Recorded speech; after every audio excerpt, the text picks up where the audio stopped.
Good morning, everybody, to the ERCI webinar, the Human Factor in Rail. My name is Lutz Hübner from Berlin Partner for Business and Technology. We are one of the member clusters of the European Railway Clusters Initiative. Our general agenda is that we will have two presentations on one umbrella topic, nowadays the human factors in rail. We will have plenty of time for questions and answers between both presentations and at the end of the second presentations.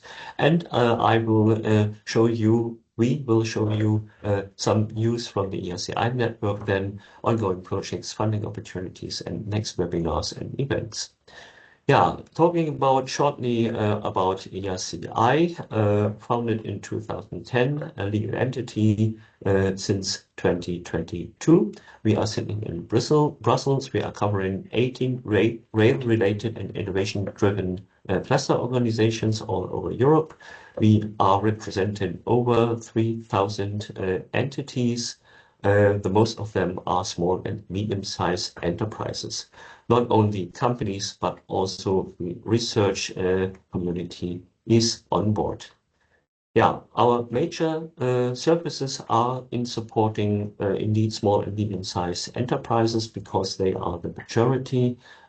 We discover new market opportunities for them. We support them in partner matchmaking and research and development activities. We try to enhance their visibility on the international level. We are discussing with them innovation topics due to our task forces, for instance, like cybersecurity, multimodal logistics, and green and sustainable mobility. And we are providing networking opportunities like these webinars and workshops, networking events, fairs, and business trips. One example is the discussion of the task force Green and Sustainable Mobility together with the industry. The aim of this task force is to further develop rail into the backbone of sustainable mobility solutions across Europe. And one of the tasks or one of the activities of this task force is to launch a survey that is a small research project in order to know how sustainable the rail industry in Europe is. And if you are interested to follow this very short survey, this only 4 or 5 questions, then please use the link. And Guido will normally put all the links into the chat, and you can check the chat and put the links from the chat. And for sure also with follow-up mail, we will send you all the material of this webinar so that you could follow also afterwards.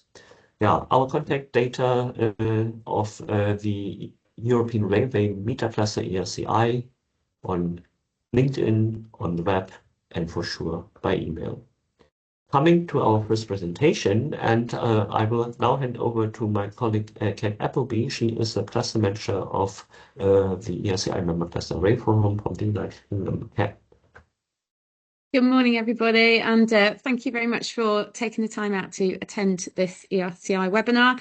As Lutz said, I'm Kat Appleby. I'm the Membership and Engagement Director for the Rail Forum. We are based in the UK with just under 400 members covering rolling stock and infrastructure. I'm delighted to have some of my members involved in today's event, and I will now take the moment to introduce them formally. So, with over 15 years of experience in the transportation sector and a dedicated career in rail since 2018, Monica Barbosa is a recognised advocate for innovation, collaboration and social value within the UK rail industry. As Client Services Director at RSS Infrastructure, Monica develops long-term client partnerships that prioritise safety, sustainability and operational excellence. Most recently, she has championed the adoption of intelligent fingerprint drug and alcohol testing technology. a pioneering solution that is transforming how the industry approaches workforce safety and well-being. And of course, that's the focus of today's presentation. Monica is also deeply passionate about people and progress, and she actively promotes gender equality, inclusion, and the empowerment of future generations, encouraging more women to pursue meaningful careers in transport and infrastructure. Her commitment to social impact and community engagement continues to drive positive change across the rail supply chain, and I'm sure you'll see that across Monica's presentation because she's very enthusiastic. Mason Murphy, who is Monica's co-presenter, is a drug and alcohol administrator specialising in drug testing within the rail industry. Mason oversees testing protocols and works closely with rail partners to maintain a safe and compliant workforce. On the client service side, Mason assists organisations in obtaining and maintaining the correct testing equipment, providing guidance and support to keep operations running smoothly and in full compliance. Known for detail-driven and client-centred approach, Mason is committed to promoting safety, improving service delivery, and supporting effective testing practices across the transportation sector. Monica and Mason, the floor is yours. What an entrance. Thank you so much. You've made me sound a lot very different from what I am. No, but thank you so much, Kat, and thank you to obviously the ERCI and Rail Forum for allowing myself and Mason to speak about the Intelligent Fingerprint workplace drug testing today. Mason, would you like to share the presentation? Yeah, I'm just going to share my screen.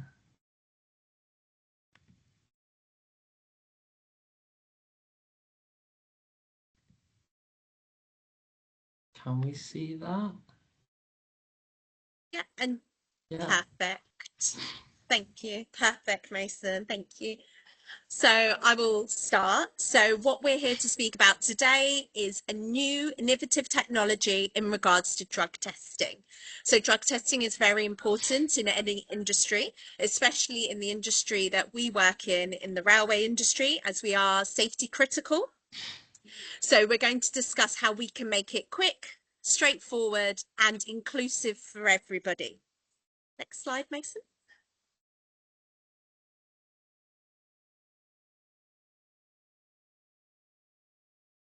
Yes. So normally a lot of us do different methods of drug testing, whether you do urine, saliva.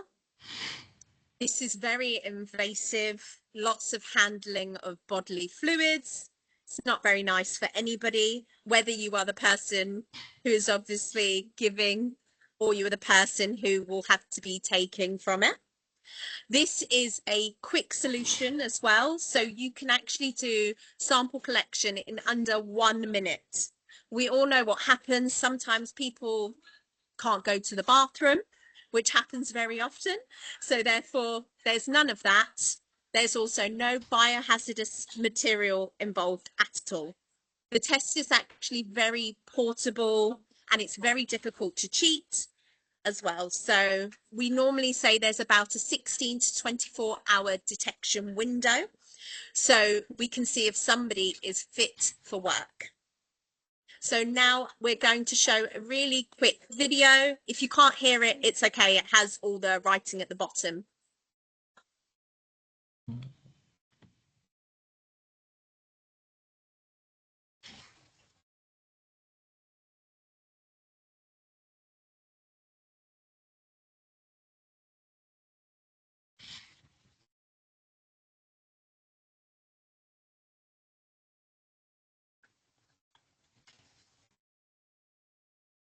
So this here shows you what the system looks like and how we use it as well. So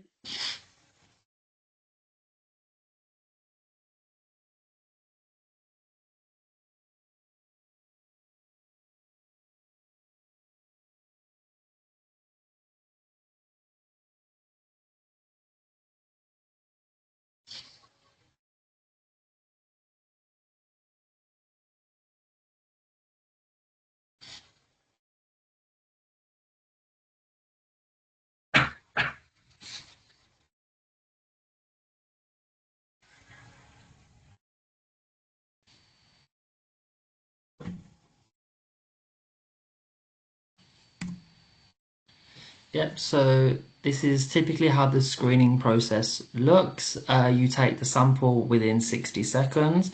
You just pop it in the machine. It's simple, hygienic, non-invasive. So you've not got to kind of watch anyone do a urine test. You just sit them in front of you. You get your results in 10 minutes and it's on a digital screen. So it is an impartial result. There's no sort of guesswork. It will say negative or non-negative, which is like an assumed positive.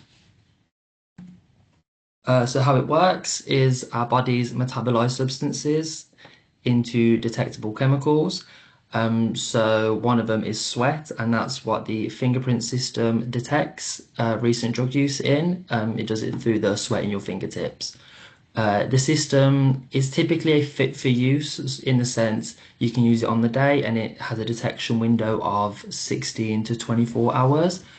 Similar to a COVID test, it uses lateral flow technology.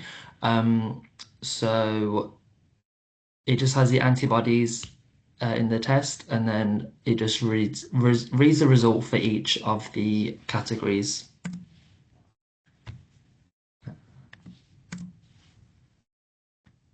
So this is how the sample is destroyed. You just add your fingerprint to the sample application pad. You then press the buffer clip in and then the contents are dissolved by the buffer and then migrate through the test strip. Unlike urine or saliva, there is no biohazardous waste that's stored for the samples. So there's no sort of questions for privacy or secondary testing.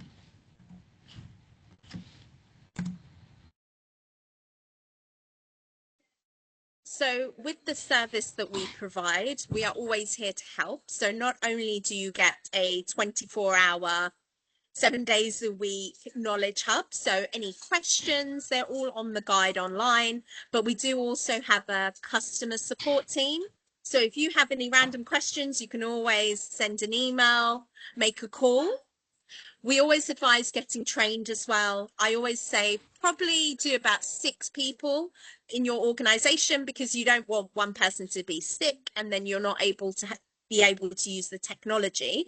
So Mason and one of the team will go in and train your staff. It only takes about 3 hours. You receive a certificate and then you are fully trained to use the system. We do advise having refresher courses every year as well, as Mason and the team do. So at the moment, Intelligent Fingerprint within the railway industry and transportation industry, we are currently supporting First Trams, Colas Railways as well. They've been using it at quite a few of their stations. It's more of a deterrent that people are using it for, because at the moment in the UK, you still have to use urine to hit your 20%. But this is more deterring people from using drugs within a safety critical industry. The light rail community has accepted it quite quickly because there's less regulations in regards to it, and it makes it a lot easier for them to drug test their staff. A couple of the light tram systems were telling us it was taking a whole day to do one person because they couldn't go to the bathroom. Some of them do not have their saliva glands, so it was really hard to get anything from them. But this is quick and easy. For us, we do it on the big project HS2, so Balfour Beatty Vinci. We have done approximately 78,000 people. Not Mason by himself, so not him alone, but he's done a few of them. But yeah, so we've done quite a lot of people because it's a construction at the moment. Obviously, it's still in construction phase. We were able to do that. It makes it quick, easy, efficient as well. One thing I love the most about this system is not that it's just inclusive, you know, it doesn't use biohazardous material, but it's the environmentally friendly element of it, which is really important, especially now. You know, our world is very important and the fact that we should protect it. So the actual cartridge that you saw is 98% recyclable. So yes, there is a 2% that a person, a real human being, spends time taking out and then recycling the rest. And I think that's so important, because you can't do that with any other drug testing that is out there on the market. As it says, the accuracy is exactly the same as urine and saliva. It's about 95%, 96%, so it's exactly the same. We feel that it actually has created a deterrent. We found when we went on sites, myself, Mason, that a lot more people were very engaging with it. They really enjoyed that it was there, because they felt it kept them safe, them and their colleagues. Because you need to know that your colleague, who in a safety critical industry, you know, is very important to keep you safe, that what they are thinking about and what they are doing, they are a sane body and mind and have no drugs within their system either. What's really, really good, as we said, we've done 78,000 people on HS2. We do about 100 people a day, Mason. Yeah. Is that the volumes? So you can normally batch test around 8 people. So the actual test takes 9 minutes to incubate. So if you do 10 people all at the same time and put the buffer clip down, you can do all 10 in what, 15 minutes, Mason? Yeah, around about 15 minutes. Yeah. So it's very quick, easy, and efficient. And I think that's it from us. We're happy to take any questions. We love this technology.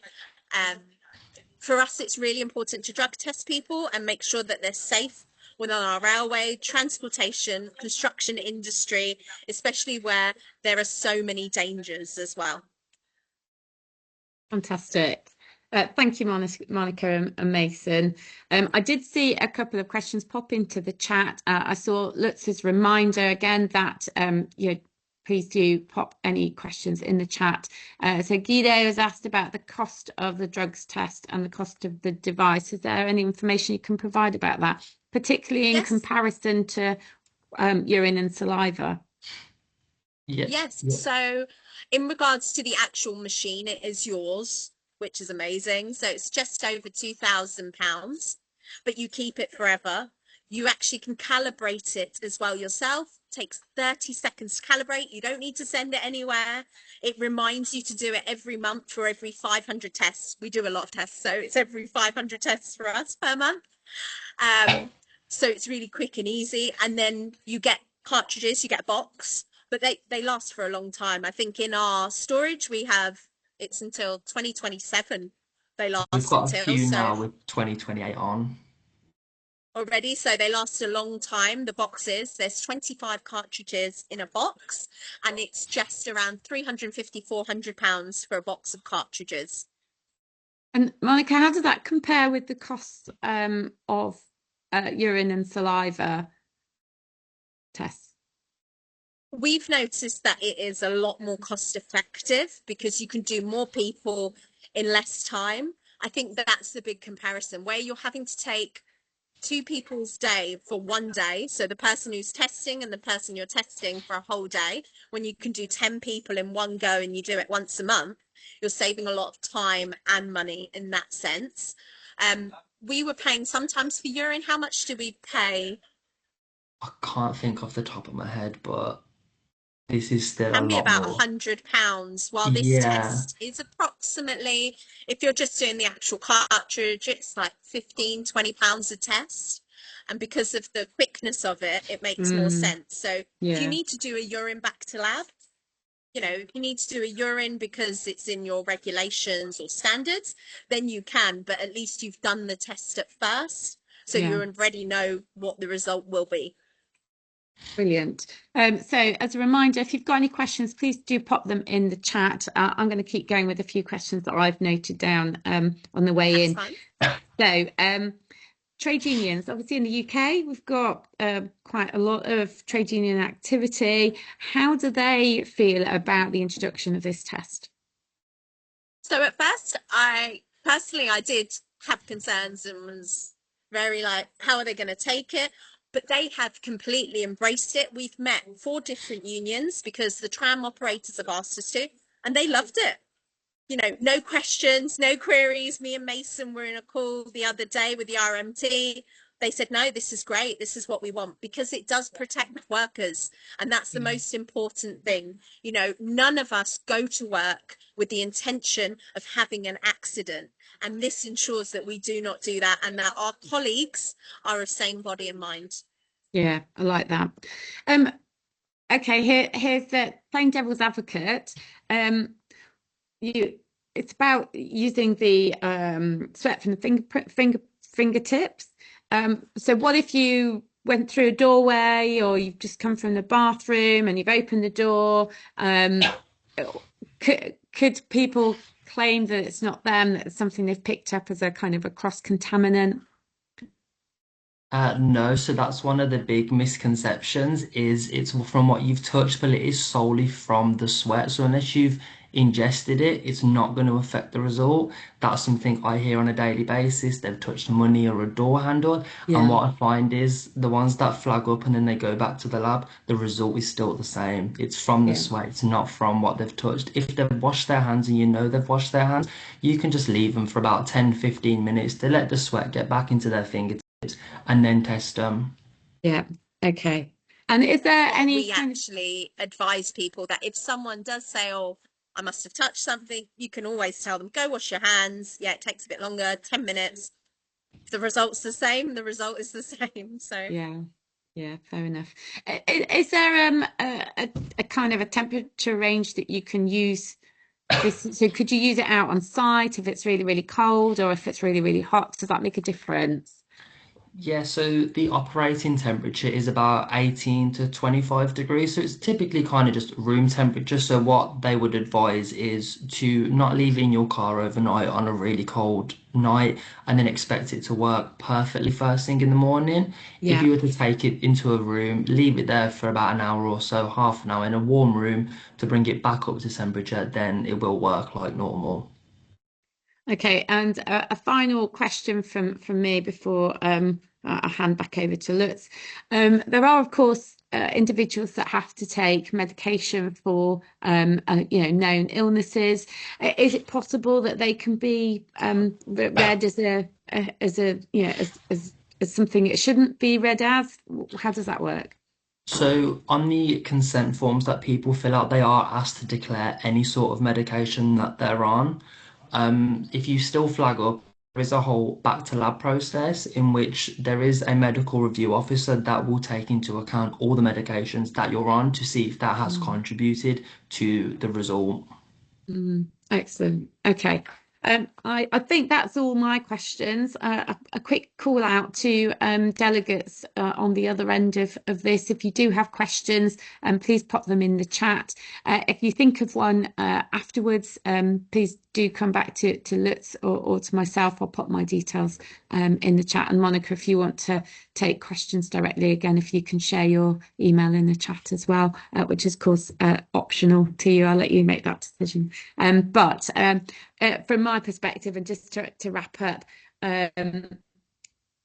there's no denying that use of recreational drugs and use of alcohol, particularly as we approach Christmas, and that does become a big driver to a lot of people's behaviours. Having something that can be very, very fast at testing and keeping people safe on site is really, really important. So I love this innovation. I think it's really good, and I'm delighted to hear that within the light rail activities that you've been working in specifically and in construction, it's been embraced as a positive tool. So my congratulations to RSS Infrastructure for taking on this innovation and for presenting it so elegantly to us. Thank you. Thank you guys so much for allowing us to present in regards to it. And honestly, like Kat said, if you have any questions, queries, me and Mason are always here to help. You can add us on LinkedIn as well. We'll send you over any questions that you have. Thank you. Lutz, over to you. Yes, thank you, and for this short presentation that allows us to have some more time to answer questions. I have no further question in the chat so far, but you are it's still possible that you have can indicate your questions also for the first presentation. and then we will answer them afterwards. For sure, we have prepared 2 questions on beforehand, and I guess the most of the questions has already been answered during the presentation, but I'm not sure whether the very first question, what kind of drugs can intelligent fingerprinting detect, has been answered so far. Maybe my ears are not so good, and maybe you can repeat or say something about that. Yeah, so it's a 4-panel drug test. So it tests for cocaine, THC, so cannabis, opioids, and methamphetamines. Yeah. And is it also on the new fashioned drugs, as you can read or see in the TV or read in the newspapers, that there are kind of modern drugs are coming in, or needs this further development of the test equipment? As far as I'm aware, it's just the 4-panel test, but I know they are looking at ways to kind of make it so they can test for other categories as well. But for now, it is just a 4-panel test. Mm-hmm.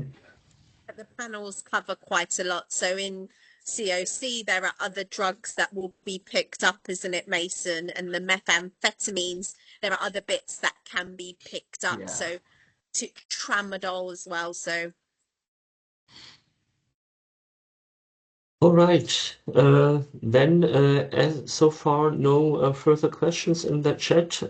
Thank you for this interesting presentation. Thank you, Kat, for this lively Q&A session. And for sure, we will also provide your email addresses to the participants to have the chance to contact you further on. That leads me to the second presentation of our webinar.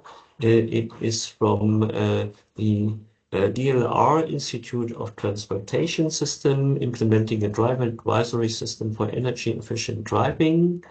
And the presenter is Gina Schnücker. Gina Schnücker holds a master's degree in psychology. Since 2021, she has been working as a researcher in the field of rail human factors in the DLR Institute of Transportation Systems in Berlin. Gina is currently pursuing her doctoral degree in the field of automation psychology, and her research primarily focuses on technology acceptance and job design under increasing levels of automation in the railway domain. Gina, the floor is yours. Thank you very much for the introduction. So I'm also going to share my screen. So that should be that. And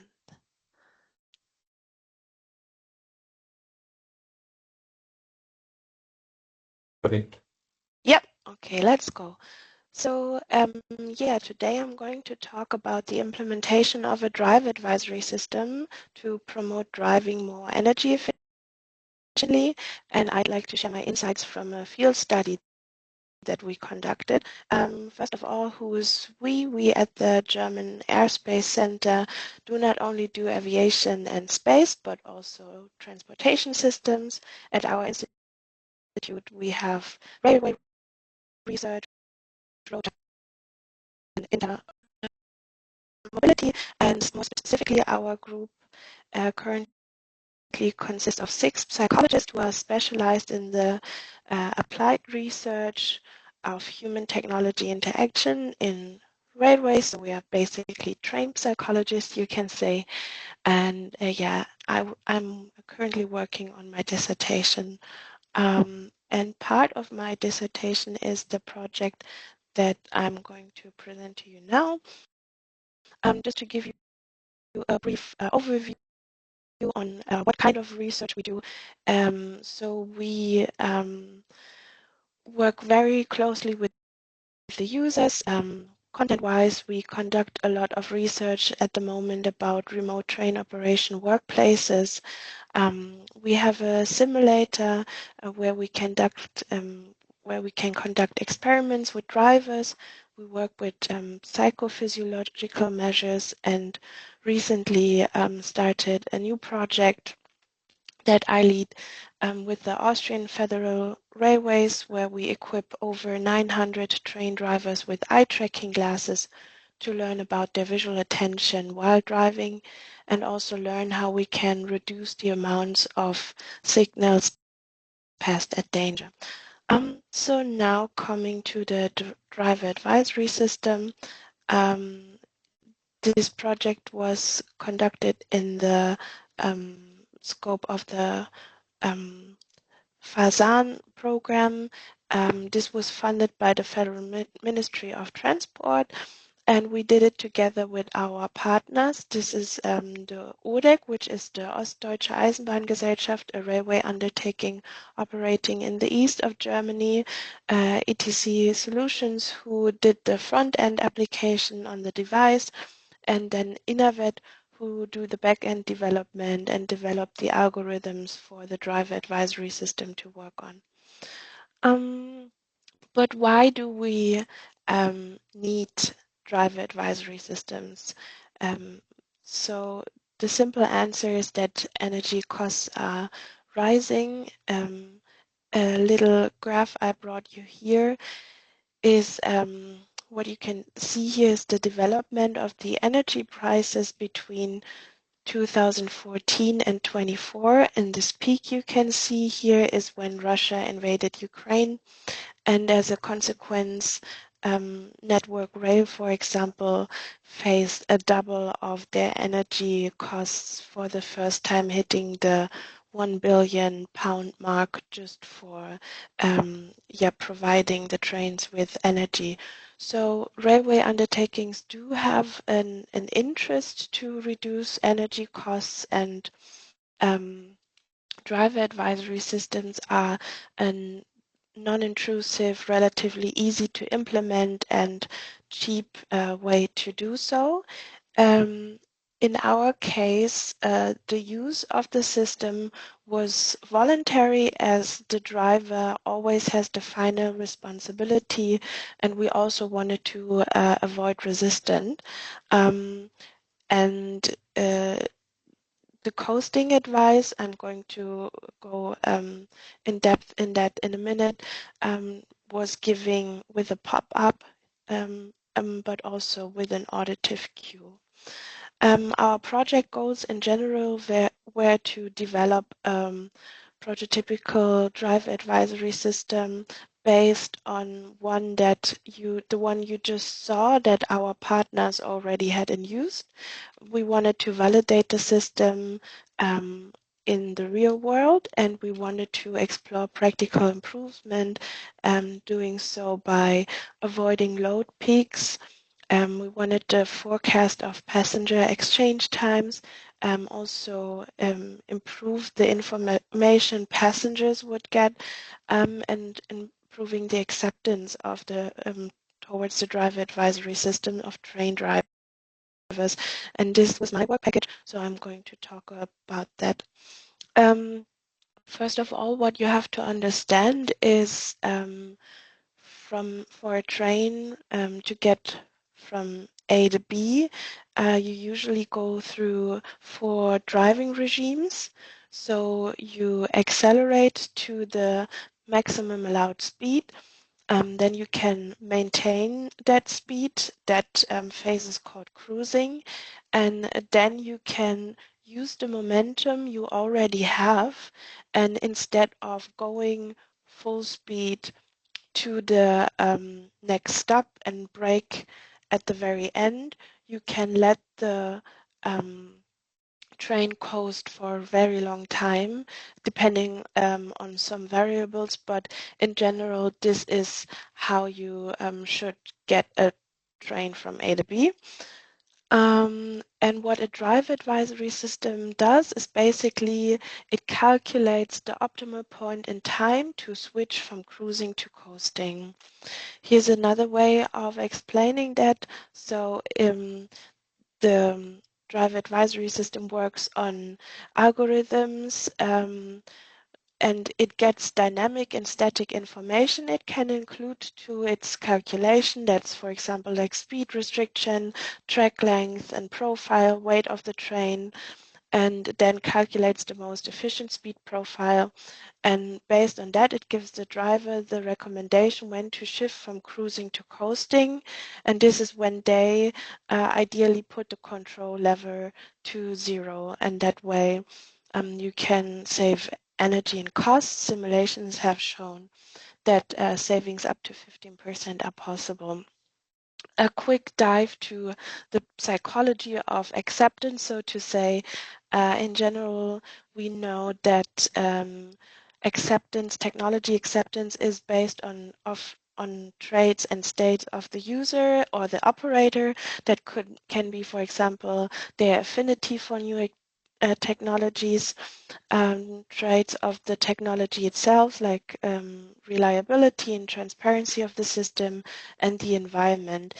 These concerns question like, do my colleagues use it? Does my superior promote it? And so on.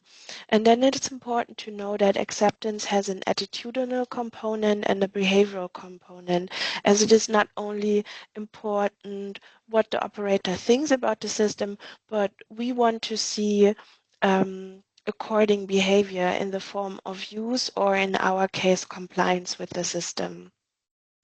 So what I was trying to do is I find out about factors that would be specifically important for the interaction with the driver advisory system, and draw requirements from that. We also knew at the very beginning that we wanted to give like premises behind the driving recommendations. We wanted to revise the graphical interface, and we wanted to measure the compliance with the DAS, and then find measures to increase acceptance. And at the very end, we also developed a training concept. So how we did that is with multiple methods. We conducted interviews with 6 drivers, like all the drivers we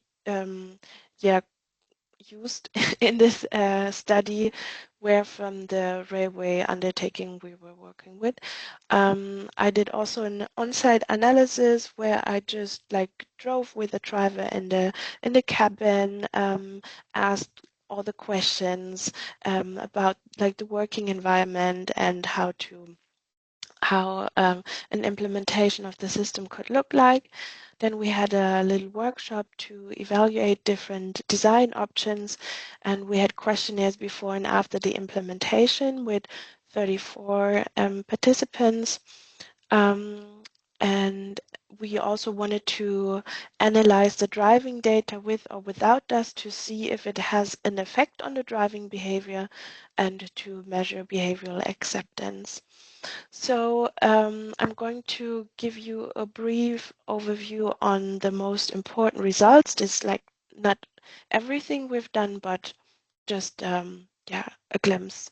So we found that in general, drivers themselves find it quite important to drive eco-efficient on a personal but also on an operational level. That means that they see that it's also important for their railway undertaking to save money in that way, but they were also quite convinced that everyone is already the best in driving energy efficient, and that a system would not be useful for them.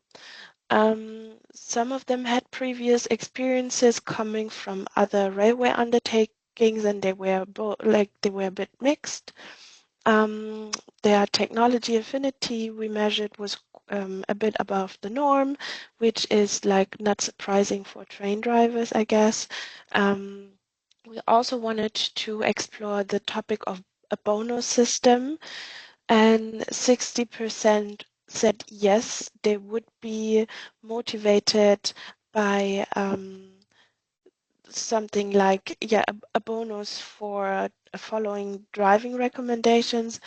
But when we tried to dig deeper, we found out that it is really, really hard to implement.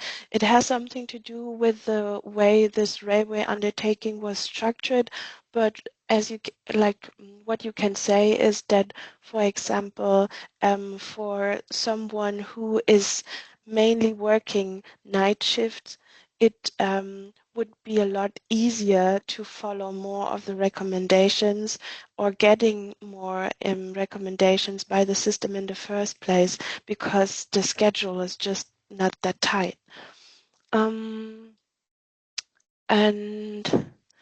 Yeah, the perceived usefulness and intention to use pre-implementation were in the medium range. What did they want from the system? The system should run smoothly. That was the most important point. Also, they didn't want it to have like things like network problems and so on, which is from a development side really hard to address because it's based on GPS, and if there's like a problem with that, there's like hardly anything you can do about it. But anyway, so it was important to them to not be distracted by the systems. They wanted to have reasons for the driving advices, like what is the system's premises on giving me that advice. They wanted to have feedback about the energy they saved. Sufficient training and technical support, but in general, it became quite clear that what they really wanted was not recommendation, but information about the situation around them. They feel like they're kind of in a bit deprived from information to adapt their driving style to the environment. For example, not knowing, is there a slower train in front of me that is blocking me? So there is no need now to go full speed to get to the next stop in time if I will be at the next red signal soon. Okay, a little glimpse at the design. So on the left, you see the original version that was used by our partner in the beginning. And then we have version 1 and version 2 we discussed with the drivers who participated in the workshop. What you can see here is the time, the train, and the how much the train is behind schedule at the moment. You have the driving advice, and you have the reason for the recommendation, which is in this case a train crossing. On one we included it in the pop-up. On the other one we put it in the right corner, and version 3 is also the one we went with. They liked it more to have like less information, like just the most important information in the pop-up, and then if they have like visual spare capacity to check on the premises behind the recommendation, they want to see it but like not in the focus. And then also we included the distance to the next stop, because that was something that they said would be helpful for them, and was like just easy to implement. Looking at the acceptance, what did the drivers say at first? They said 95% of them said that they activated the FASaN just and did the DAS, and this is just like putting the device on. It was mostly or always 94% of the time. How often did you follow the driving recommendations? 61% said mostly or always.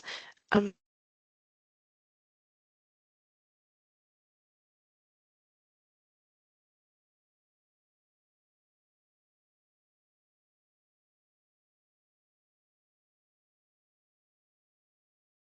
can't hear you anymore. Can anybody of you hear? No, Gina? I can't hear either. Yeah. She's Gina, frozen. Gina, try again. Please say the last 2 or 3 sentences again, please. So did you hear the beginning of the slide? Yeah, we got to the 61%, Gina. Okay, thank you. No Okay, problems. then Yeah, how often did you activate the voice output?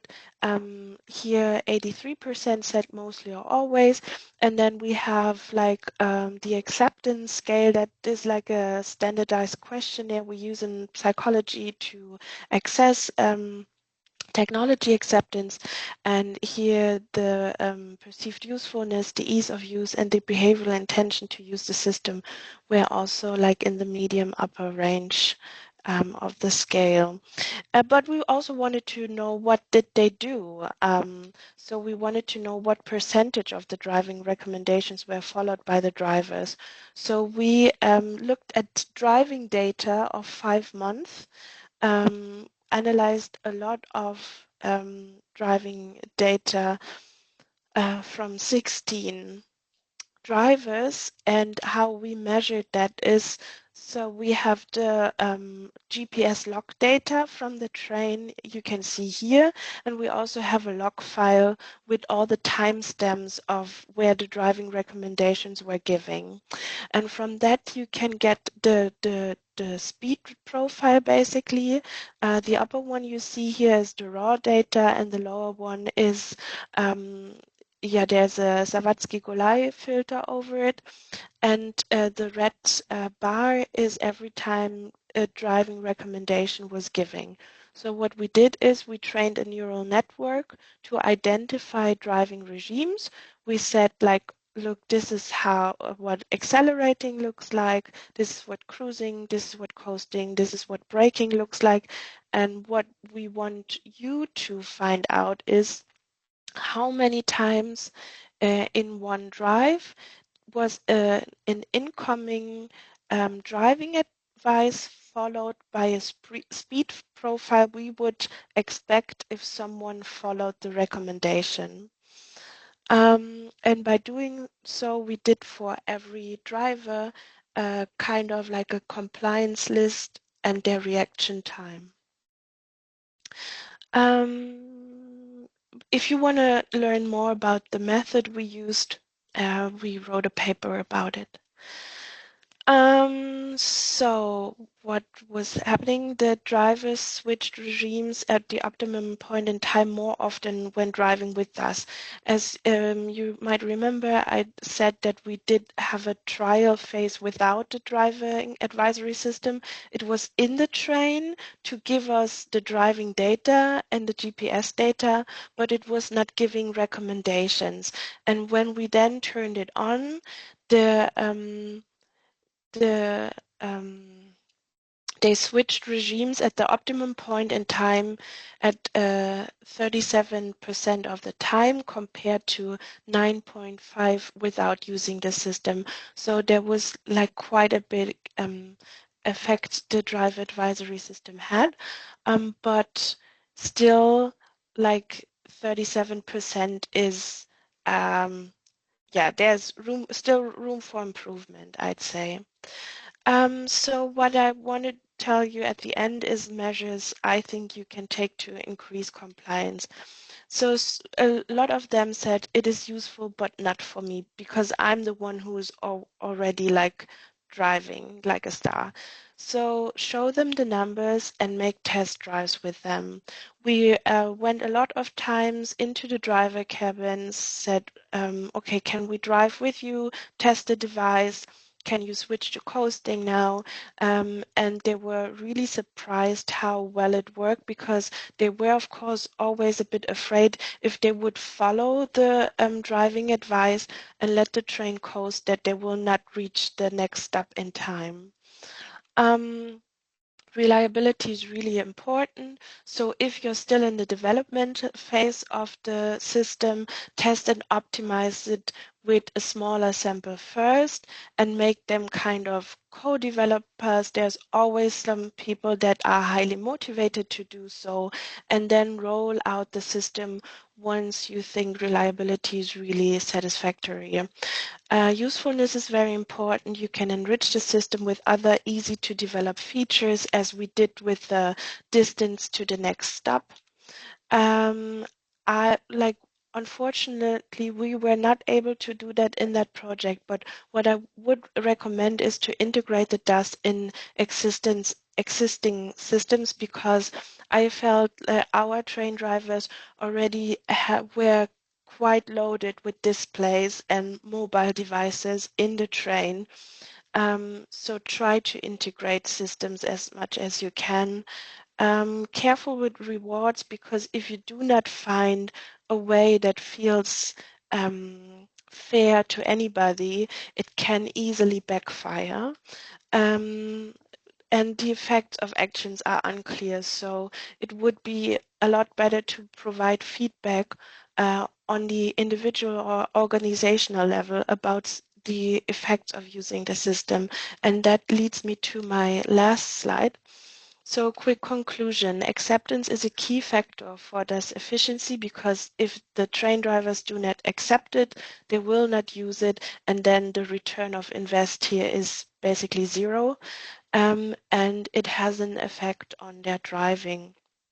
The DAS that we developed is currently still in use, but we want to go on with our research.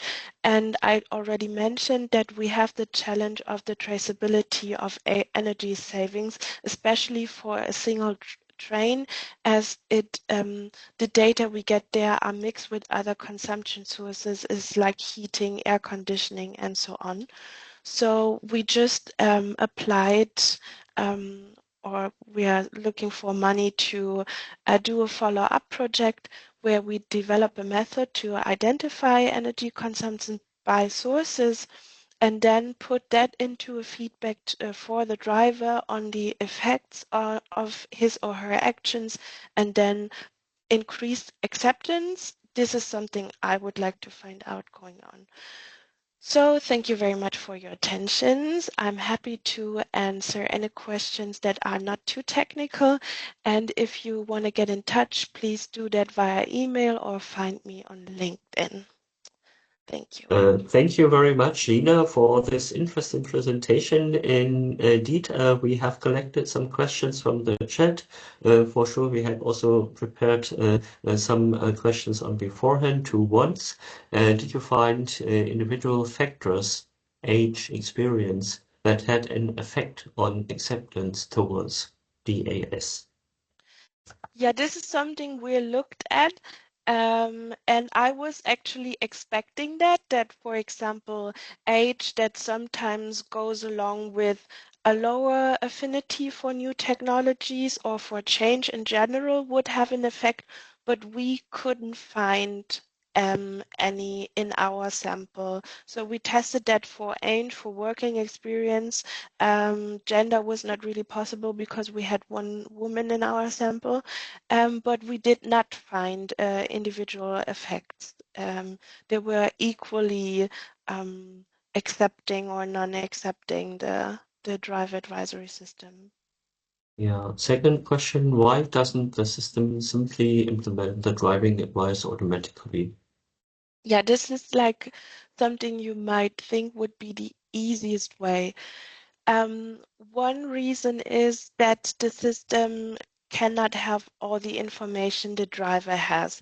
It is a system that has quite a lot of information, but if there is, example, a speed restriction that was just like put up an hour ago, the system might not have that information. So because the driver always has like the last say and the responsibility for what is happening, they should also have the last say in it. And we also know that if you force people to do something they don't want to do or get overruled by a system, they usually don't like that.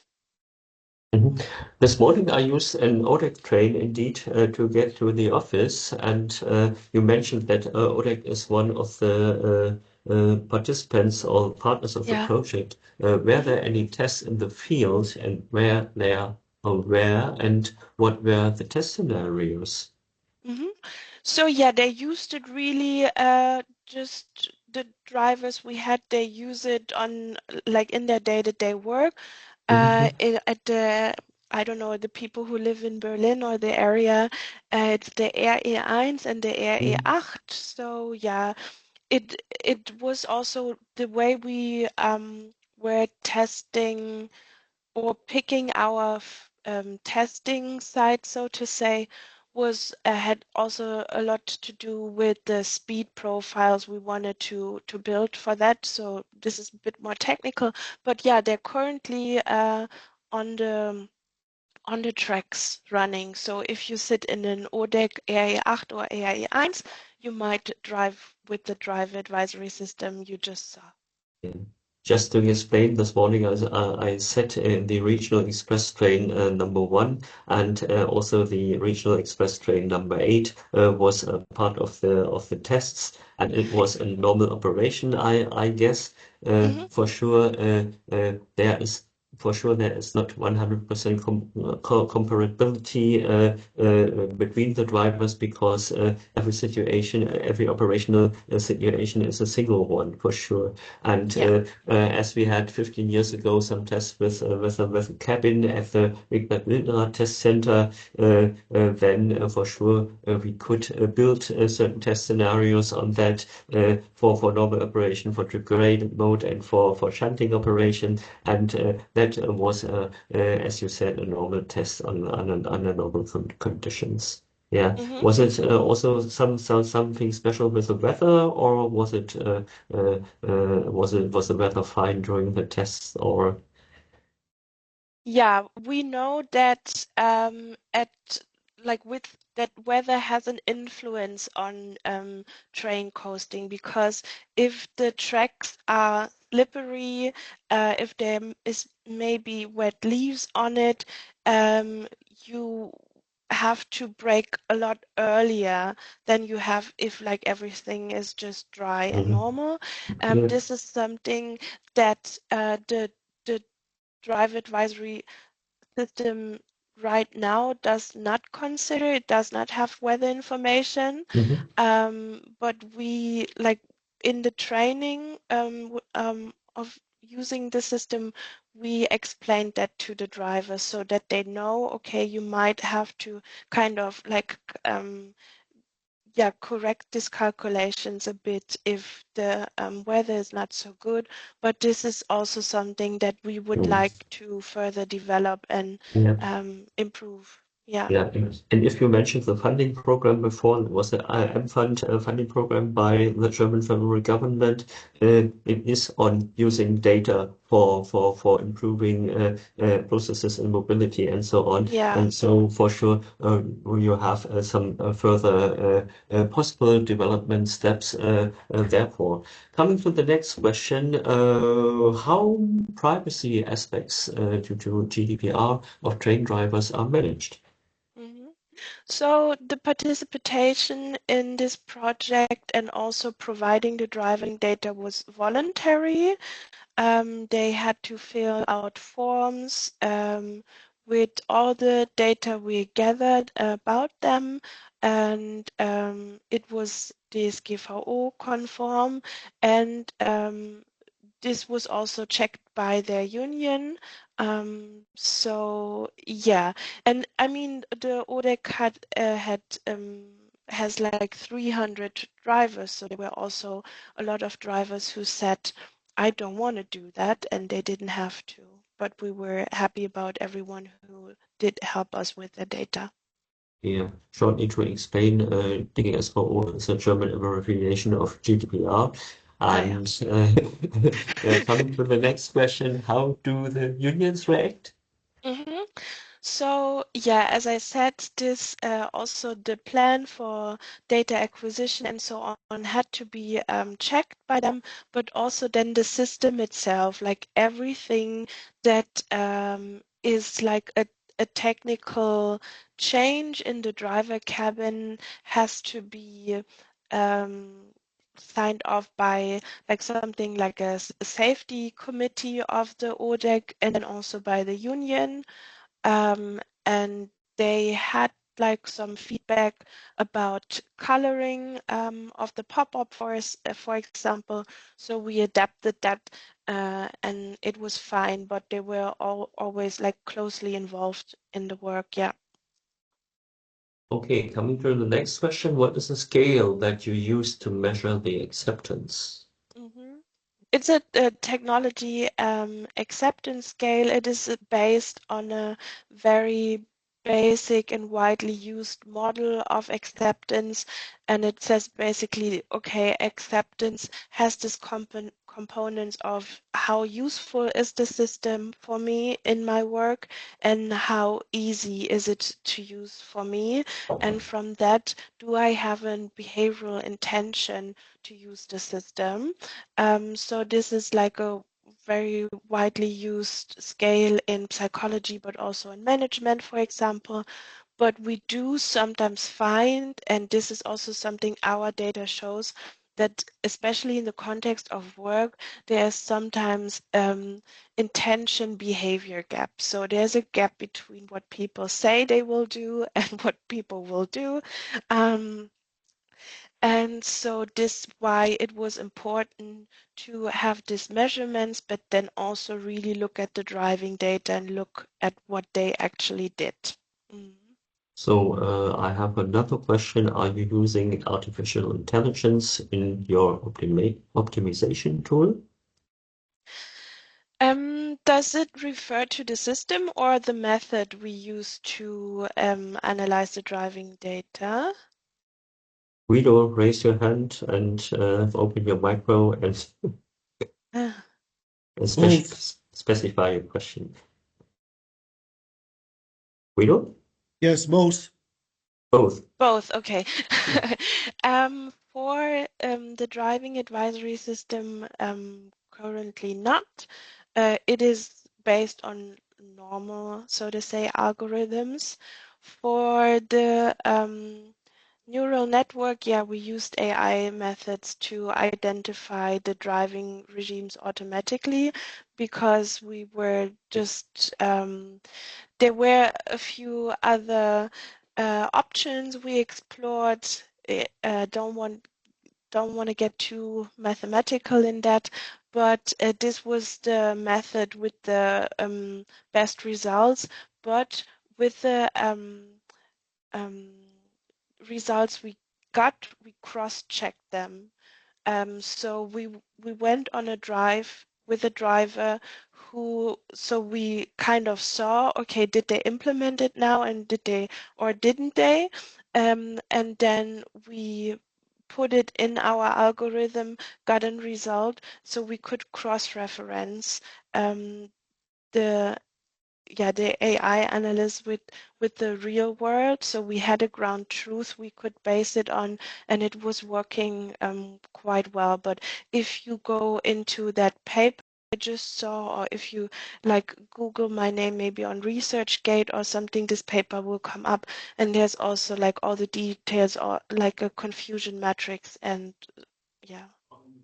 Maybe it would be a good idea if you have a link to this paper to put this link into the chat. That could be helpful. Yeah. If it is. Yeah. And I see no other questions from the chat right now, but we have plenty of time. If you just want to raise your hand, you are invited for further questions. So I'm waiting for some seconds, and if there are questions, please raise your hand.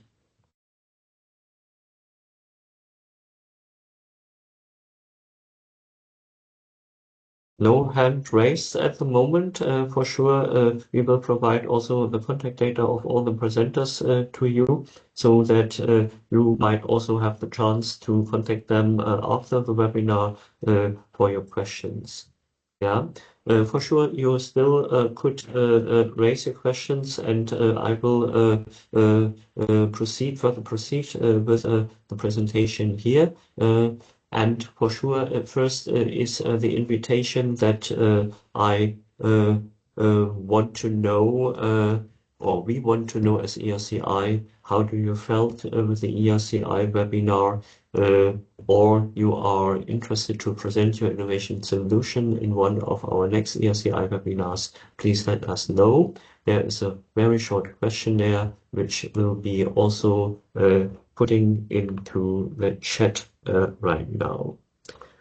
So some contact data are in the chat, not a new question. Then I can proceed. The webinar is recorded, and please give us some time to upload this recording to this YouTube channel of the Former Stars project, which is still active and is regularly used for the recordings of the ERCI webinars. Announcing the next 2 ERCI webinars already. The last ERCI webinar in 2025. It is on 10th of December in 2 weeks. The topic is using artificial intelligence. That was the question for improving services in public transport. And the registration link is already available in the chat, and you might register if you feel that the topic is interesting to you. And then we will facing the Christmas break, and after Christmas, for sure, we will not start in the very first week, but we will start on the 21st of January in 2026 with also an AI topic, AI-driven rail infrastructure monitoring. That will be the topic of the first webinar in 2026. The registration link is already available and also in the chat. So some ERCI events we want to introduce to you. I forgot it to mention it in the introduction, but one major point of enhancing visibility of our ERCI cluster members are the ERCI Innovation Awards.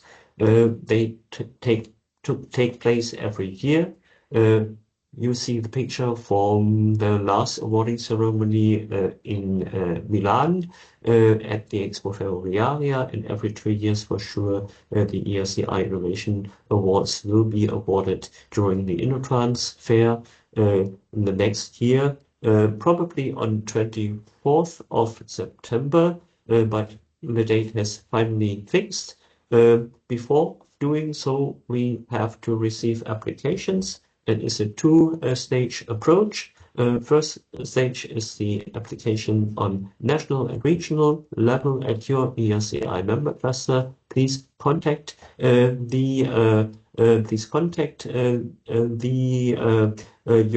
cluster and to get some information on how it is designed as a regional contest or just to apply in a way.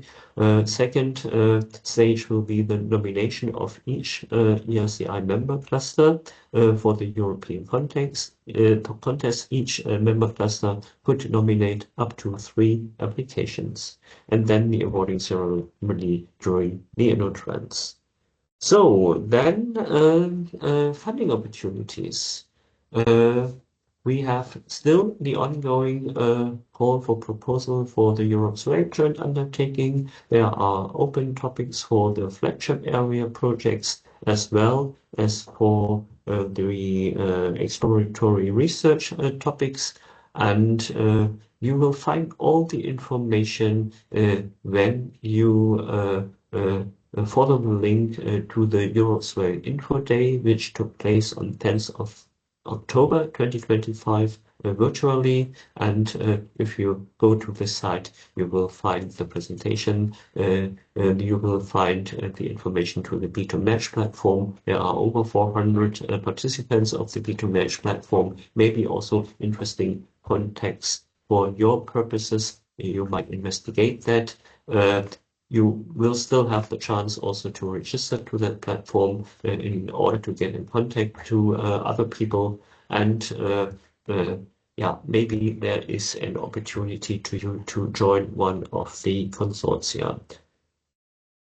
Horizon Europe funding opportunities. We are in the period of a working program in 2025, especially for Cluster 5, Climate, Energy and Mobility. We recommend to deal with the following open topics.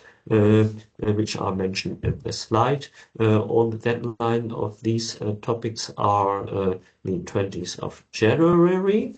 And if you find something or you are interested to take part and you are searching for a partner, or you are initiating a proposal and need some additional partners, ERCI is trying to support you when it is possible. We will do so. So then the ongoing ESA call, Space for Rail, is closing on the 31st of December. We are expecting to have a similar call also in the next year. That means not only Europe's Rail, not only Horizon Europe, also the European Space Agency has interesting topics for feasibility studies and demonstration projects for the rail sector. Projects, and that is the time I want to hand over, if he is ready, for presenting two of the projects ERCI is engaging in, or parts of ERCI are engaging in, and he is online. Guido, it's your turn. Yes, thank you very much, Lutz. I would like just to present two projects quickly. The first one is LEADER 2030. It's about suggesting measures to contribute to strengthening the resilience of European supply chain in raw material in the railway sector, how to be sure that we are able to implement research and development projects which are funded by Europe's rail in order to be able to find the material to build all the system product that will be developed. This is a study that has been done and led by ERCI, but you see that we have 4 partners, one specialized in mining, which is JKZ in Saxony, Railenium, the technological center in France in Valenciennes, and the Technopark Istanbul, because we are not only looking what is happening in railway, but also in other systems, which also will need raw material and electronic components. You find all the elements of this project in this slide and the links in order to be informed. There will be a follow-up of this project because the topic is so important at European level. And we have also been receive a lot of compliments during the World Congress on Rail Research in Colorado Springs last week. And there will be a lot of follow-up. Next slide, please, Lutz. So for the time being, I just put here 2 LinkedIn post where what has been done during this project last month has been highlighted. Next slide.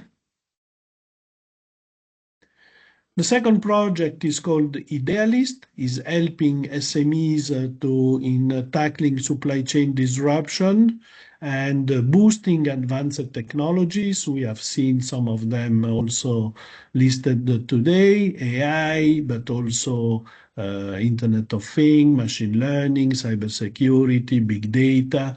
And we are working on a free ecosystem, energy-intensive industries, aerospace, defense, and mobility, transport, and automotive, where railway is mainly involved. Here we are 14 partners coming from several European countries and also Ukraine. And you will see, you can read all the elements and the reference in this slide. Next slide. What we are doing, a lot of activities. One is I Can Match, but we just closed the previous, the current I Can Match event. We will still have 2 on advanced technologies in 2026. But here I would like just to say a few words on the learning expedition, and in particular to Lex number 5, which will occur in June 2026 in Nantes. And the topic will be additive manufacturing and hybrid processes.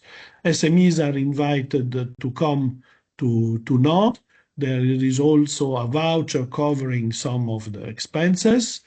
It's a way to have support from tech-savvy companies, SMEs, or to promote what are the needs in those advanced technologies, on the 14 advanced technologies which have been listed by the European Commission.